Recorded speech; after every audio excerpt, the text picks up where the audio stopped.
Maayong adlaw, Dalagetnos! And we are the Powerhouse Chika! ug karon mga kachika Dalagetnos, mga higala ko diha, no? Welcome sa atuang ika-38 episode, mga kachika. Yes, and daghan pud tag mga balita nga angay pud natong ipahibaw sa inyo, ha? Kaayo, dayo. Ubay-ubay kay kini. Yes, and pag Friday, ni-attend si Cass o program. Unsa man to, Cass? Yes, so pag Friday day mga kachika, gitagaan ko og dako opportunity, pasalamat po ko sa LGU na to on behalf of our LGU para mo attend sa second General Assembly sa Kaukang. So mao ni siya ang Cebu Association of City and Municipal Public Information Officers. Wow. Kung diin, nagtipok-tipok ang tanang information officers from different LGU with the lead host of Philippine Health Insurance Region 7 or PhilHealth 7. Nice. Yes. So, diha gi-discuss mga kachika ang mga programa sa PhilHealth o serbisyo nga mahimong mapahimuslan nato. Wow. Sama sa ilang i-konsulta na agi ko'y Brochure. Yes, Flyers. brochure na gihatag nila sa PhilHealth, i-konsulta nga kita as a member, di ba nagpa-member naman ta, Don Osvaldo and Ma'am Amy, naatay katungod or naatay benefits nga makuha aning i-konsulta. Kailangan lang ta maparegister lang ta sa application or sa online sa PhilHealth, and then naatay 1.7. Muni maximum per capita nila nga 1.7 nga gamiton nato in case magpa-CBC, magpa-lipid test. So sa mga accredited sa government and private partners nila nga makita na po dito sa ilang application kinsa mga accredited ana. So far nga tong RH wala pa man, but hopefully in the near future Yes. accredited ta sa PhilHealth para makahatag tag dako-dako nga serbisyo. Pohon, Yes. Dayon naapod dito sa another pod nga topics nga gihisgutan pod nato ang National Commission of Senior Citizen 7 NCSC 7 nga nag-edukar Ma'am Amy, mga kachika Don Osvaldo, kabahin sa RA 11892 or Expanded Centenarian Act sa mga programa o serbisyo din. Nahitabo ang mga discussion, daghan po tang nakatunan o in case na amoy mga pangutana sa atong labi na sa atong mga Dalagetnons nga senior citizen, abri ra gyud tawo ng atong OSCA. Na Yes, atong yes, OSCA diring yes, opisina. Yes. Yes. Yes.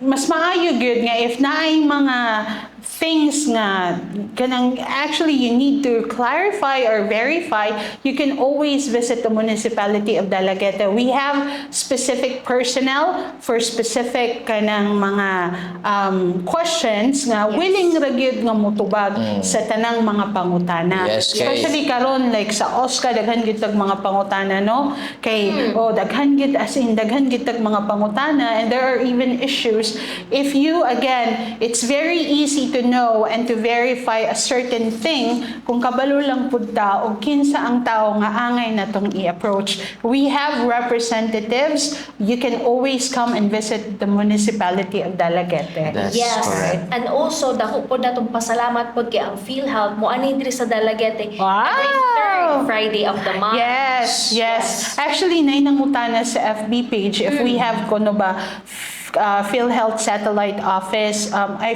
forgot if one was that. Nga, nakatubag yun ko nga wala. And the nearest PhilHealth Satellite Office is sa Karkar. Yes. But good to know. Thank you, Cass, for telling everybody nga every third Friday of the month na ay tay PhilHealth personnel dinhi sa atong munisipalidad. And if you do have any questions regarding your PhilHealth account, you can always come and visit and ask them questions. That's Yes.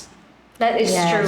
So in case pod nga kanang di pod sila makakuan diri sa atong di makaabot sa schedule diri sa atong municipality, pwede rin gud sila mo diretso sa Karkar na naara si Miss Frances May Evangelista, mao siya ang Chief Social Insurance Officer sa Karkar na assign. true. Yes. Para Yes. motubag sa mga pangutana. Wow. Dayon unsa pa ang sunod mga kachika? Yeah, but very nice information, Yes, Cass. Kay thank you. importante gid kay ni nato ang mga PhilHealth, especially nowadays nga daghan kay tag mga nadunggan nga we don't know if it's true or not true. So mas maayo gid nga kita mismo gid ang mo follow up sa ato ang matag account. Yes, no? if nakahulog ba ta or something like that. Yes, yes. Okay, so unsa ganitong ikaduha, Don Osvaldo? Oh, yes, mga kachika, aduna kitay mga pahibalo, no? No, mahitungod sa ato ang eleksyon, no? Fast approaching kaayo, hapit na Tinuod. gyud. So karon naghatag ang Commission on Election or COMELEC, no, naghatag sila og resolution number 11086, no, mahitungod kini sa activity nga mahitabo karong March 28. Mao ang notice on the conduct of nationwide grand backlash operation. Yes. Yes. Nga, ang kining resolution number 11086, nag-state pud sila na all prohibited forms of election propaganda shall be immediately removed or caused to be removed by the said candidate or party at least 72 hours before the start of the campaign period. Now, ngano man nga matangtang or mabaklas kining mga campaign materials. Yes. So naasad sila gipanghatag nga kuan specific nga mga guidelines actually nga nganong matangtang gid ning mga materials nga gipamilit na karon. Kasi gamo gini pangutana. Yes. Oh. Ngano kay ha? Okay, maingon ba ya? We don't know. Okay, since election is coming, there might be like people, of course, concerned pod sa ilahang politician. Maingon nga, ay, ibaklas nila kay kontra man sila, right?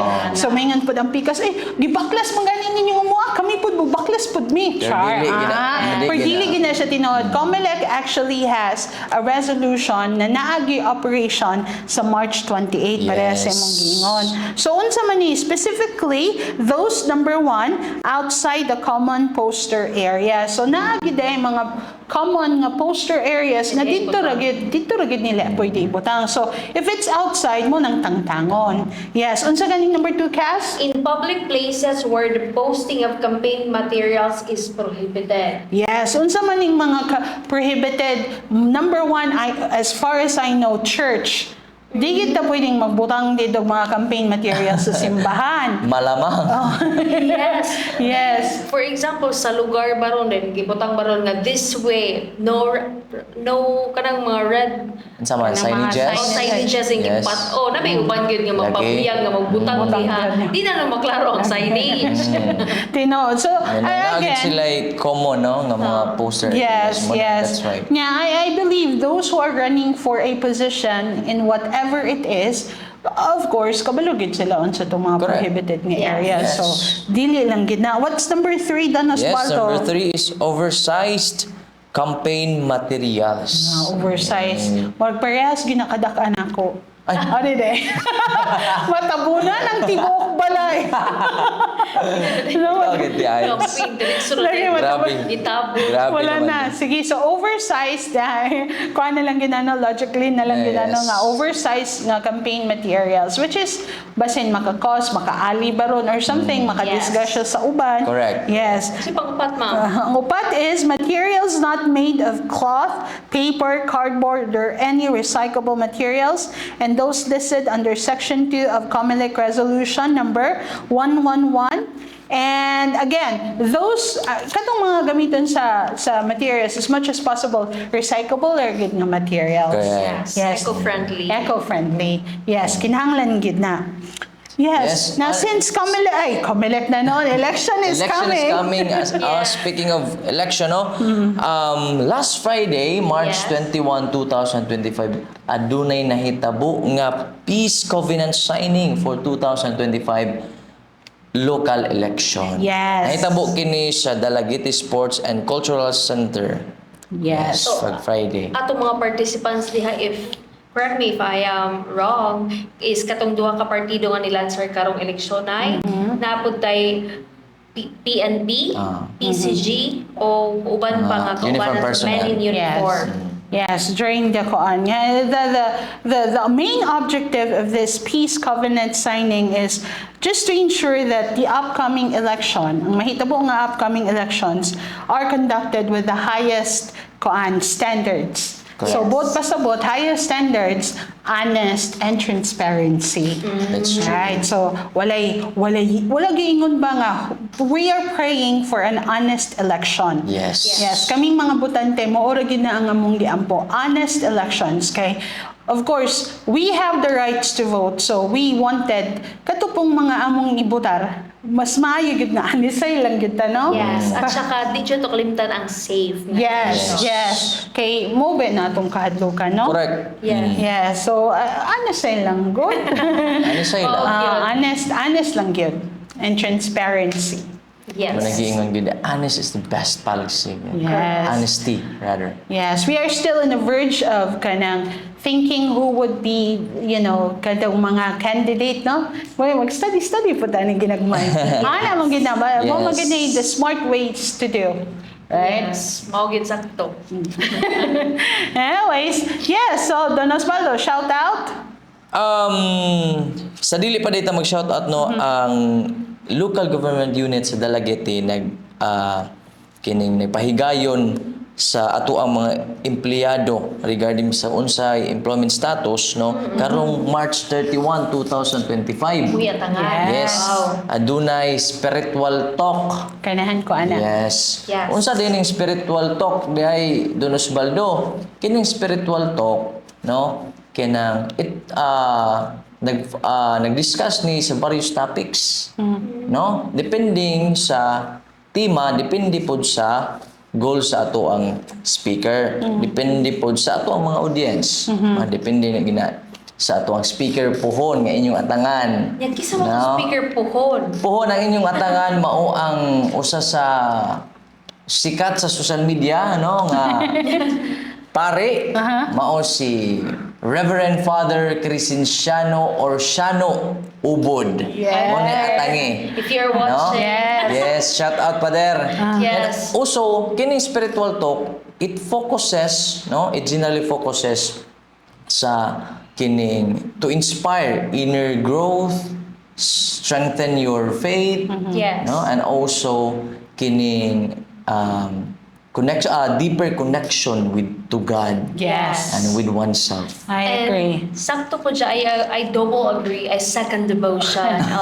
Kay Lenten season. Yes. The Holy Week, yes. Aside from the elections that we are anticipating, we are also anticipating for the Holy Week to come. Very, very nice no nga. We have to strengthen our relationship with the Lord. Wala gid laing wala gid tay laing daganan in times of, when we feel sad, we feel manging ana gani. Yes, mo- Yes. We may be able to talk with our friends or other, our families, pero importante gid nga Pero- napod tay kuan sa Ginoo. Kung imo lang kusog dili ginakasaligan. Tinood. Yes. Mo nang kapit lang. Bitaw. Trust. Bitaw. Yeah, so I'm waiting for Father Ubod Gyud. Yes. And hopefully, Mapapicture. magpa-picture o ma-interview na to. Kana po. Yes. Atangin ninyo mga kachika, mga Yes. higala, dalagetnans. Tinood. Okay. Shout out. Yes. Shout out day ko sa ako ang mga kauban diri sa munisipyo, no? O sa ako ang kauban gabi sa basketball, no? The civil servants na kadaog na gid taon mi. Wow!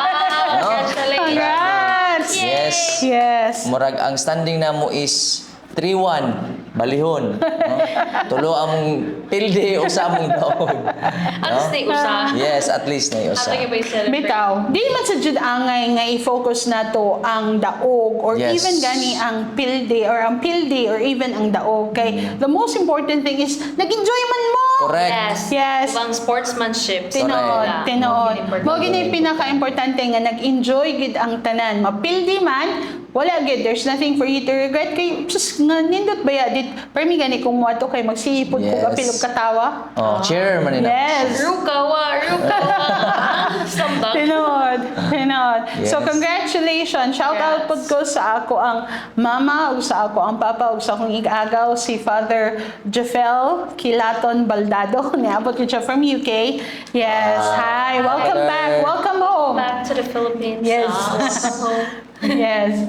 And also, shout out po ko sa mga resource persons or people na katong sa Las Caucampio Second General Assembly, mao kini si Marjorie A. Cabreto, ang Regional Vice President sa PhilHealth Regional Office 7, si Ms. Fayette C. Rinet, ang atong Regional Head sa Philippine Information Agency 7, si Mr. Pedro Leonard G. Castaneda, Chief Social Insurance Officer, LHIO in Mandaue, Mr. Ronab T. Cabrera in LHIO Danao, Ms. Dinah Marie P.